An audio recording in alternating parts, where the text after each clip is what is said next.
It's Dancing Do It On today.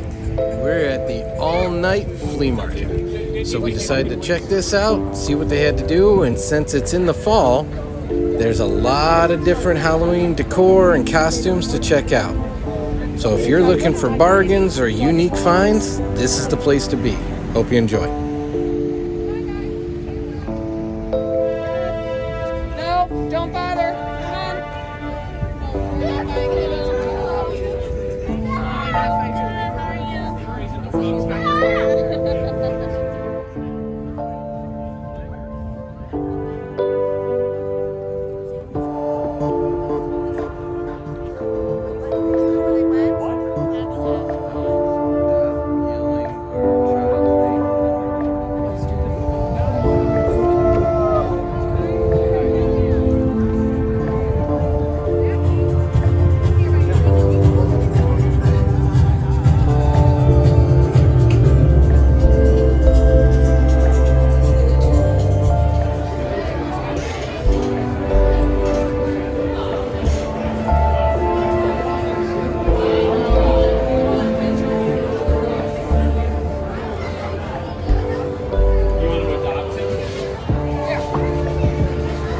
As you're touring around with us, let us know if anything stands out to you in the comments below. Items that you think are really unique, or ones you'd like to pick up and buy. For us, we got little ghosts, and we also got some minifigures. So it was a good trip for us, getting some more Halloween decor and some really unique Lego minifigures.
really hope you enjoyed this unique shopping experience with us. If you did, Please consider liking and subscribing. be sure to check out this next video here or our channel for more fun. Thanks a lot. And have a great day.